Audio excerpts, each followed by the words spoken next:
2. Die early and often. Being Attis in the Anthropocene. I'm coming to terms with the fact that we are, well, fucked. Our civilization is rushing toward its inevitable end.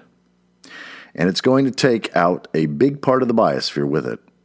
Cap and trade is not going to save us. Renewable energy is not going to save us. Nuclear energy is not going to save us.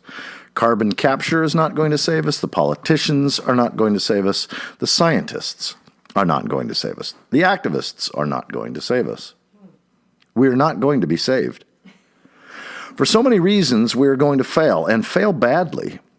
Once we come to terms with that fact, the question then becomes, so what do we do now? Quote from Vinay Gupta, Death and the Human Condition, in Walking on Lava, Selected Works for Uncivilized Times, Dark Mountain book, 2017. The quote is, "The real question is, what is the social role of one who understands that all of this will end?" What does socially responsible acceptance look like? Well, let's start with what it doesn't look like. I know it doesn't look like throwing up our hands and doing nothing. But I also don't think that it looks like more expressive hobbyists engaging in what Sophia Burns calls catharsis politics, marching on weekends, rallying in front of empty government buildings with the hope of influencing lawmakers, and getting arrested for blocking traffic hundreds of miles away from the thing being protested. But I don't think it looks like communitarian base building either. At least not if it's done with the ulterior motive of fostering an increasingly improbable proletariat revolution. Even if the revolution were going to happen, it would be too little, too late.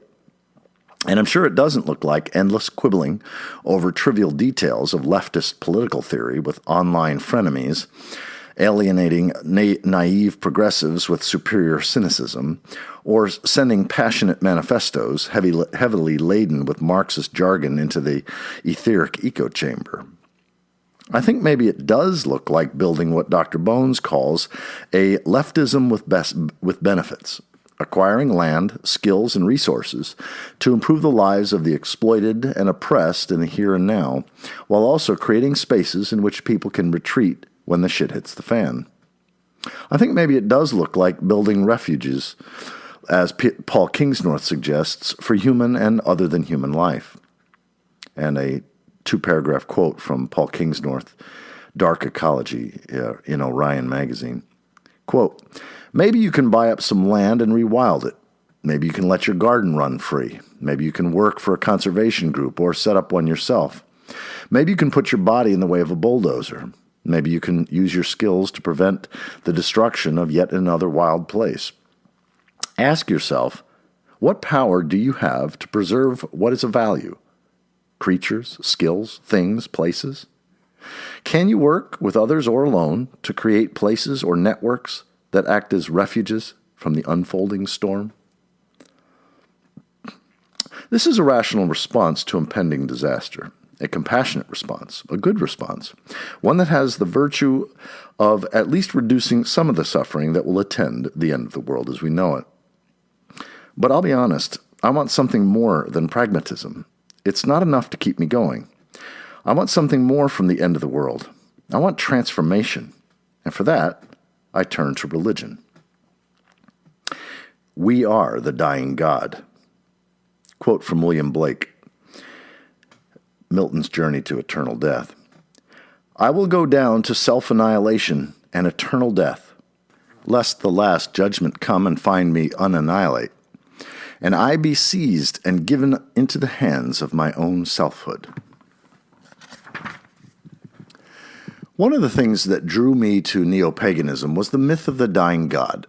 There are several examples of dying gods in ancient pagan sources: Egyptian Osiris, Canaanite Baal, Babylonian Tammuz, Greek Dionysus, and Phlegraean Attis, who sacrificed himself to the great mother goddess Sybil. I may be mispronouncing these, and was reborn as a pine tree. Quote from Sallustius on the Gods and the World. They say that the mother of the gods, seeing Attis lying by the river Galus, fell in love with him, took him, crowned him with her cap of stars. He fell in love with a nymph and left the mother to live with her. For this, the mother of the gods made Attis go mad and cut off his genital organs and leave them with the nymph and then return to dwell with her. The mother of the gods is the principle that generates life. That is why she is called the mother. Attis is the creator of all things which are born and die. Now these things never happened, but always are. The rites of Attis were celebrated during the week of the spring equinox. A pine tree was cut down and carried in a procession to the temple with lamentations. The devotees of Attis would whip themselves and sprinkle the altars and effigy of the god with their own blood. Those who were to be dedicated as priests of Cybele, Cybele, performed self-castrations. On the third day, the people celebrated the rejoicing, the Hilaria, which commemorates the rebirth of Attis, and the cycle would begin all over again. The details of the dying god myth vary, of course, from place to place, but the dying god archetype transcends the local instances of the myth. James Fraser, the Golden Bough, and Robert Graves, the White Goddess, articulate the outline of the archetype in modern times. From these classicists, neo-paganism adopted the myth of the dying god and gave it religious expression in the form of the neo-pagan Wheel of the Year, which consists of 8 seasonal celebrations corresponding to the solstices and equinoxes and the seasonal points between them. The Wheel of the Year is the life cycle of the dying god, mapped onto the solar year, including the cycle of his relationship to the undying goddess in her triune form of mother, lover, and slayer. Neo-pagan author and activist Starhawk explains the relationship of the dying god and the goddess in this way. Quote, this is from Starhawk's Spiral Dance. The goddess is the encircler, the ground of being, the god in that which is brought forth, her mirror image, her other pole. She is the earth, he is the grain. She is the all-encompassing sky, he is the sun, her fireball. She is the wheel, he is the traveler. He is the sacrifice of life to death that life may go on. She is the mother and destroyer. He is all that is born and is destroyed. Unquote.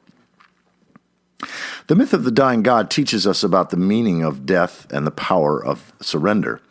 It's natural to want to live forever, but we are destined to die. Death is a part of the cycle of life, and nothing dies in vain. No matter or energy is lost. The movement of the wheel sanctifies death, making it holy. The myth of the dying god and its embodiment in neo-pagan ritual has the potential to foster a transformation of consciousness toward death. In neo-pagan ritual, we become the dying god and symbolically enact a voluntary offering of our transient self to the goddess, who is the great cosmic round. Quote from Starhawk. Ritualistic and mythic identification with the sacrificing god honors the life spark, even in death, and prepares to give away gracefully to new life when the time comes for each of us to die. Waxing and waning, birth and death, takes place within the human psyche and life cycle. Each is to be welcomed in its proper time and season, because life is a process of constant change that chooses to surrender itself to the cycle to ride the wheel. Unquote. By identifying with the dying god, we renounce the need for control and permanence, for the sake of meaning and transformation. As Joseph Campbell explained, quote, When will the will of the individual to his own immortality has been extinguished, as it is in the rites such as these, through an effective realization of the immortality of being itself and of its play through all beings, he is united with that being in experience in a stunning crisis of release from the psychology of mortality. Unquote. This means that more than merely accepting our fate, it means shifting from an egocentric perspective in which death is the ultimate evil to a cosmic perspective in which death is part of the cycle of life. Say it again. This means more than merely accepting our fate. It means shifting from an egocentric perspective in which death is the ultimate evil to an ecocentric or cosmic perspective in which death is a part of the cycle of life. Rather than raging against the dying of the light, we surrender to the wheel, and in surrendering, we are transformed. This transformation brings no apotheosis, no individual immortality, but it enables us to realize the meaning of our lives as part of a greater whole that transcends us. So again, rather than raging against the dying of the light, we surrender to the process of life, to the wheel, and in that surrendering, we are transformed. This transformation brings no apotheosis, no individual immortality, but it enables us to realize the meaning of our lives as part of a greater whole that transcends us. Quote from Ken Wilber: "The whole point of these esoteric ceremonies, rituals, prayers, etc., was to accept the death of the separate self, sense that and thus rise to an identity or communion with the great goddess. This was a self-sacrifice, which allowed the individual to transcend the self." Unquote. Learning how to die. The ceaseless labor of your life is to build the house of death. Mitchell de Montaigne. If we are to be the dying God, then our job is to die. According to Joseph Campbell, when our day is come for the victory of death, death closes in. There is nothing we can do except be crucified and resurrected, dismembered totally, and then reborn. Unquote. But we actually do have a choice. We can accept our fate and be willing sacrifices, or we can fight our fate and go out in a blaze of glory. But there are costs if we choose the latter course.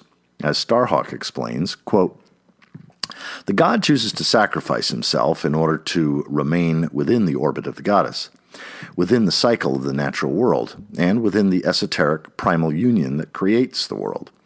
Were he to cling to any point on the wheel and refuse to give way to change, the cycle would stop. He would fall out of orbit and lose all. Harmony would be destroyed, union would be broken. He would not be preserving himself. He would be denying his true self, his deepest passion, his very nature." Unquote. Collectively, our society is in denial, and the costs of our denial are all around us. In the wrecking of the biosphere, in the extinction of millions of other species, in the poisoning of the soil, the water, the air. The question then becomes, how do we return to the orbit of the goddess? How do we surrender to the wheel? Roy Scranton, author of Learning to Die in the Anthropocene, Reflections on the End of Civilization, or on the End of a Civilization, 2015, writes that if we want to know how to live in the Anthropocene, we need to learn how to die. We need to find what Isabel Stengers and Filippo Pignari call a modus morirendi, a way of death. We need to learn how to die well. Scranton's suggesting for dying well is reinvesting in the humanities, relearning the art of bookmaking, and trying to preserve the best of our cultural heritage. Quote, this is from Roy Scranton. "If being human is to mean anything at all in the Anthropocene, if we're going to refuse to let ourselves sink into futility of life without memory, then we must not lose our few thousand years of hard-won knowledge accumulated at great cost and against great odds." Unquote. But how do we choose? How do we decide what to preserve? What if we end up preserving the very parts of our civilization that caused all of this to happen in the first place? And isn't Scranton's prescription just another immortality project? Are we really embracing the death of civilization if we're still trying to preserve its best parts for posterity? Becoming compost. Donna Haraway, author of Staying with the Trouble, Making Kin in the Celtocene, CHTHULUCENE, has a different idea. Be compost. Rather than humanities, Haraway writes of humusities, or the human as humus.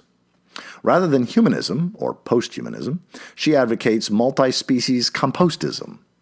Quote, "Critters are at stake in each other in every mixing and turning of a Terran compost pile.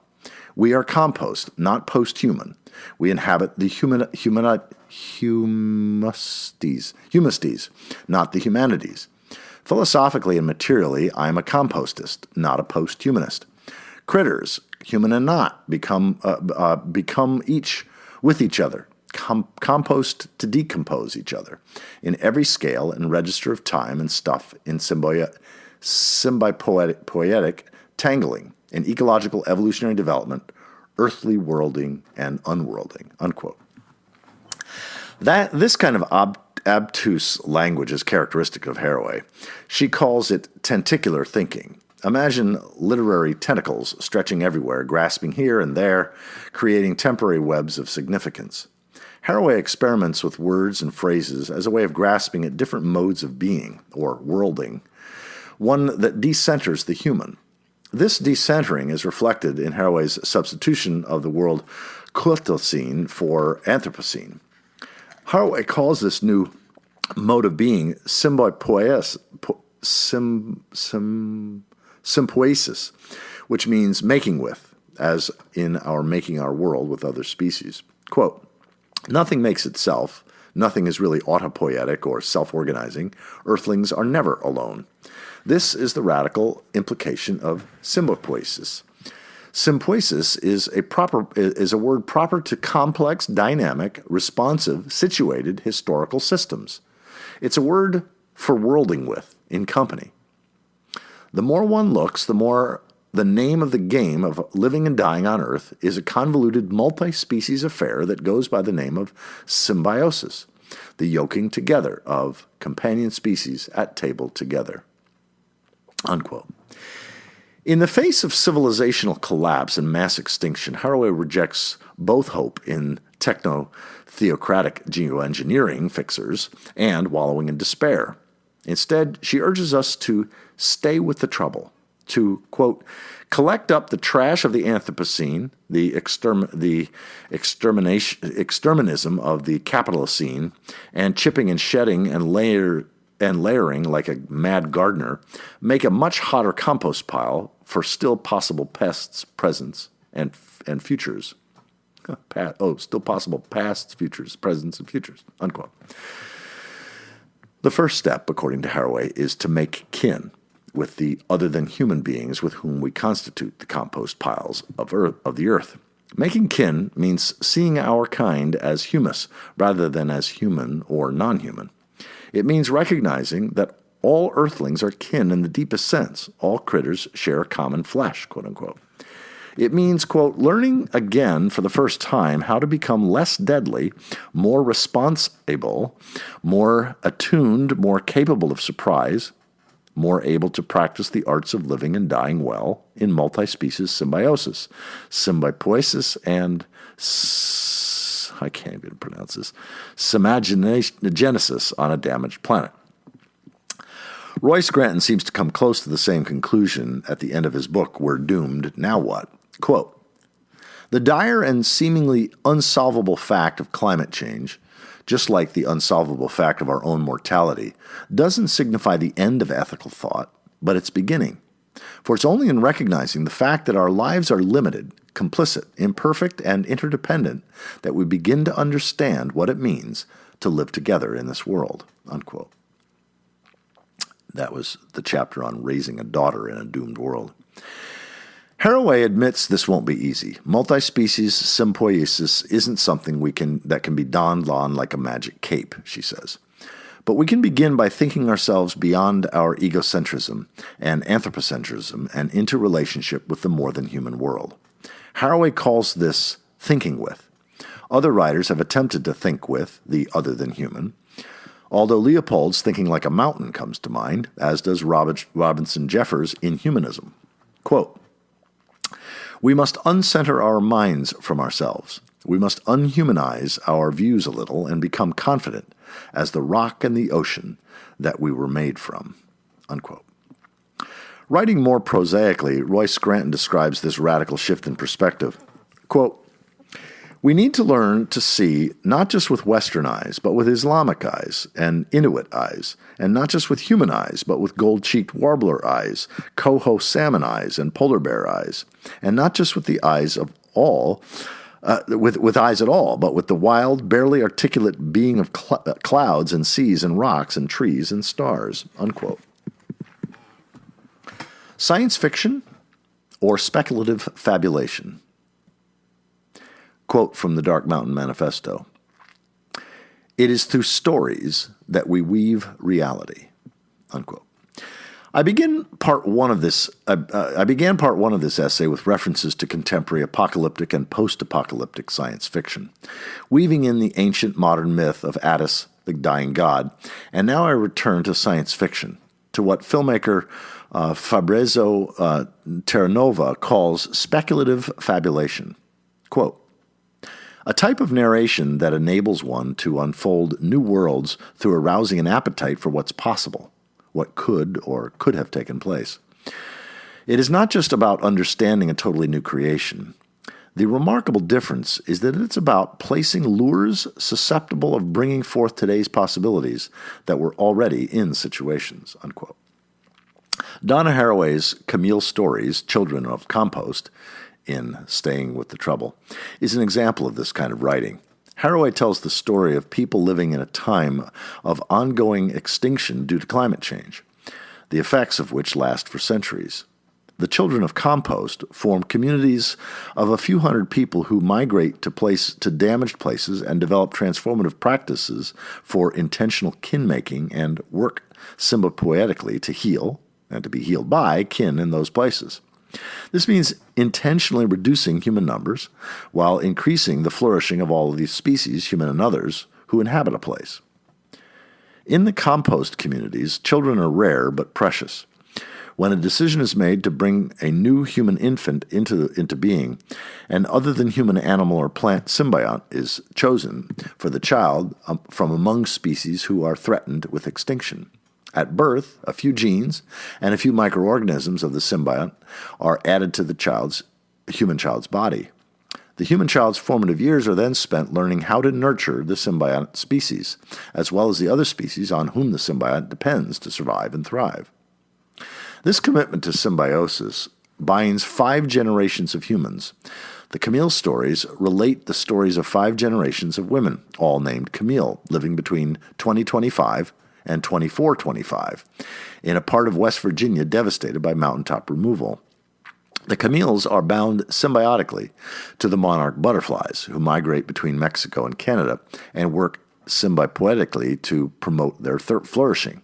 Storytelling is central to this work, as Haraway explains. Quote, compostists soon found that storytelling was their most powerful practice for composting, or for comforting, inspiring, remembering, warning, nurturing compassion, mourning, and becoming with each other in their differences, hopes, and terrors. I'm going to read that quote again. Haraway explains, quote, compostists soon found that storytelling was the most powerful practice for comforting, inspiring, remembering, warning, nurturing compassion, mourning, and becoming with each other in their differences, hopes, and terrors. Unquote. But despite the deepening of the symbiotic bond and symbiotic practices over 3 generations, the 4th Camille is faced with the loss of monarch migrations, along with the loss of 50% of all species planet-wide.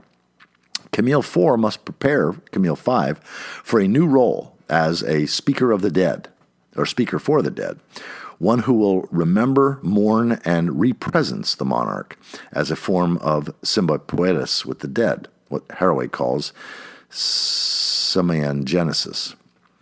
Haraway leaves undetermined the question of the future of the children of the compost and the possibility of a multi-species flourishing. Rather than imagining a utopia, she, quote, stays with the trouble, unquote. Haraway's Children of the Compost reminds me of the resistance community at the end of Ray Bradbury's Fahrenheit 451, living in the ashes of nuclear holocaust, except instead of preserving books, the literary legacy of humanity, like Royce Scranton suggests, the Children of the Compost preserve the book of nature and the genetic legacy of the more than human biosphere.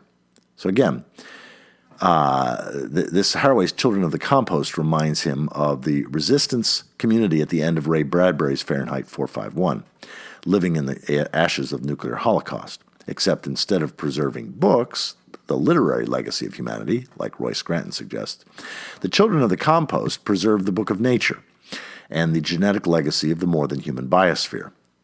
Instead of individuals passing memorized stories from books, the compostists engage in storytelling, an active and communal process in which the text, quote unquote, is always evolving. Instead of preservation being solely a matter of the mind, the children of the compost do the work of healing with their bodies and with their hearts, as well as their minds. And instead of the image of the phoenix, which concludes Fahrenheit 451, Haraway offers the model of compost. Last words. Die early and often. A quote from Galloway Kinnell. How many nights must it take, one such as me, to learn that we aren't, after all, made from that bird that flies out of its ashes? That for us, as we go up in flames, our one work is to open ourselves to be the flames. And a quote from Herman Melville, Moby Dick. O thou clear spirit of clear fire, whom on these seas I as Persian once did worship, till in the sacramental act so burned by thee, that to this hour I bear the scar. Thou canst blind, but I can then grope. Thou canst consume, but I can then be ashes. Unquote. At the end of the world, we are called to be the flames, to be the ashes, to be compost, to be the dying God. This isn't a very hopeful response, I know, but as Robinson Jeffers wrote, hope is not for the wise, unquote. And in Derek Jensen, quote, hope is what keeps us chained to the system, the conglomerate of people and ideas and ideals that is causing the destruction of the earth, unquote. It's not exactly a hopeless response either, though. It's kind of hopelessness or hopefulness. And then he's got a quote from a poet and Radio Free Iraq host, Nasir Hassan, as quoted by Roy Scranton in Back to Baghdad, Life in the City of Doom. Hopelessness is the limit and the beginning of a new kind of hope.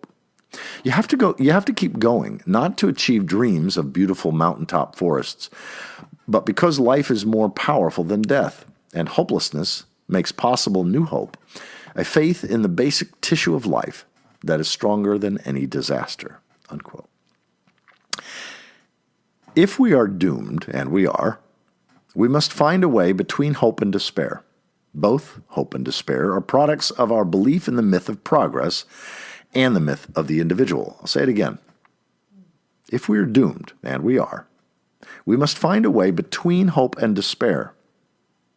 Both hope and despair are products of our belief in the myth of progress and the myth of the individual.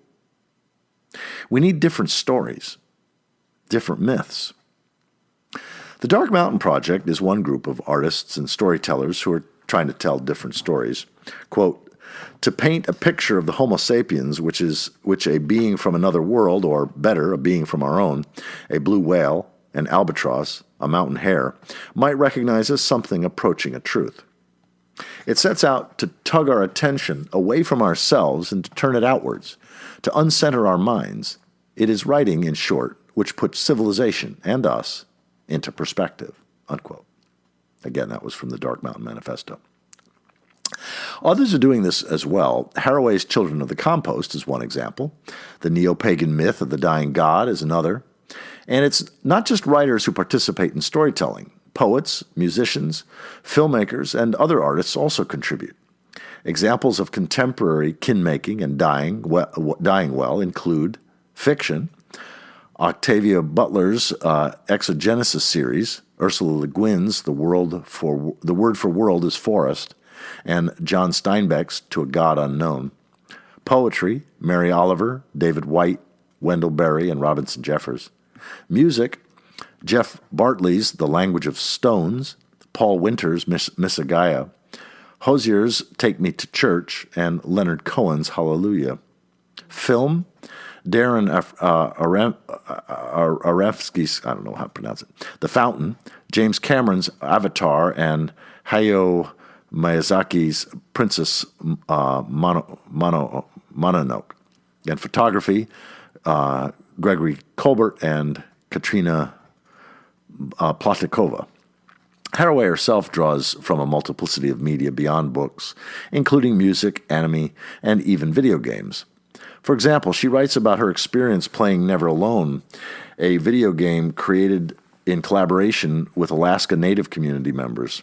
In the game, the player moves between a Nippon girl named Nuna and her Arctic fox companion as they leave Nuna's home village to discover the source of an unprecedented blizzard and restore balance to nature.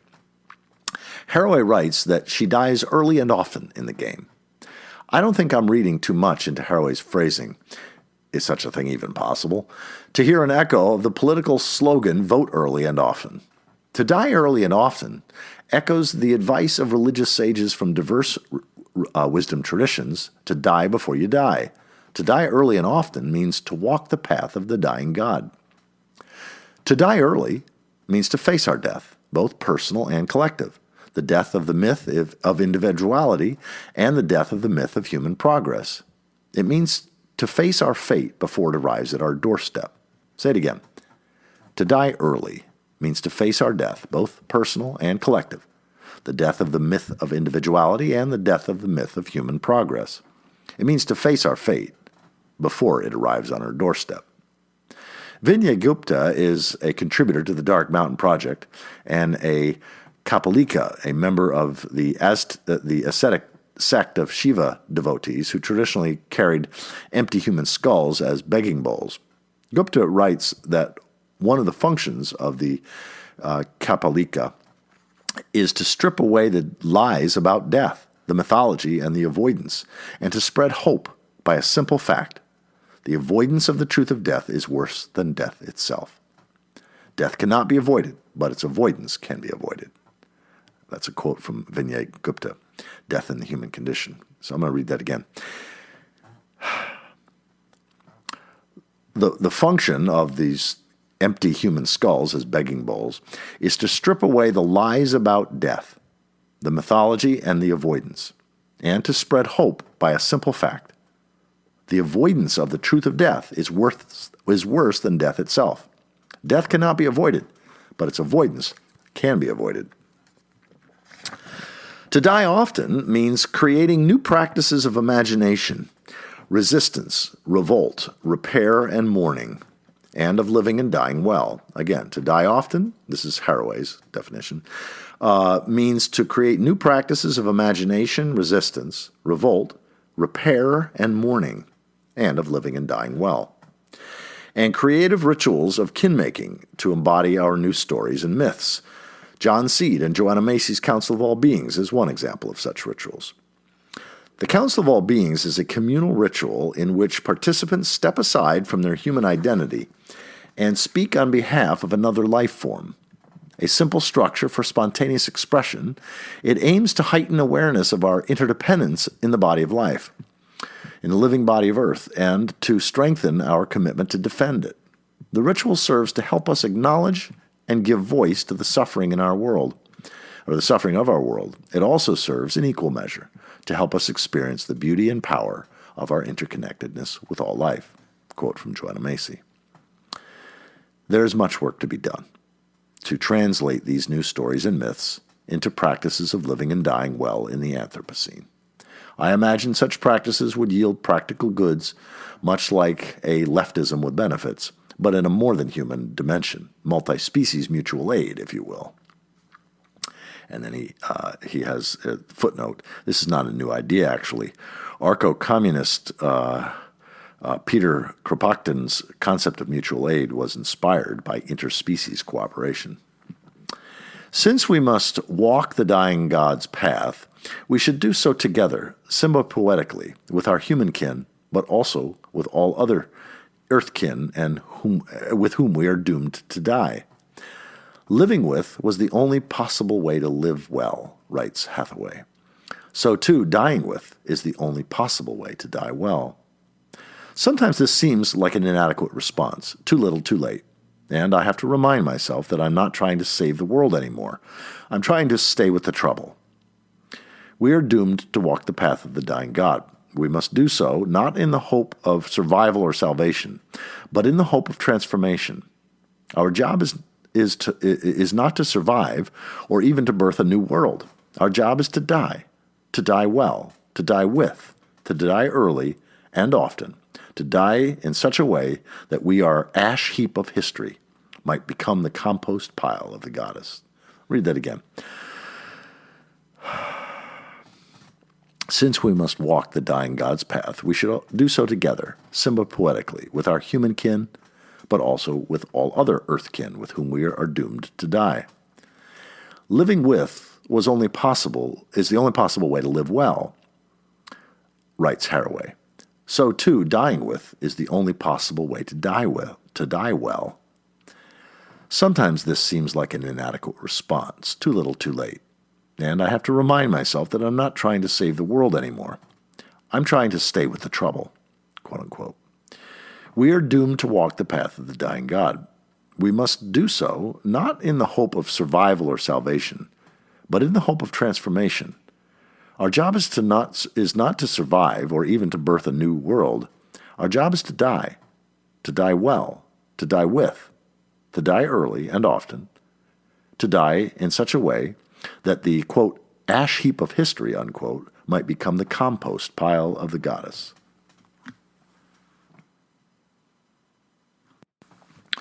Chapter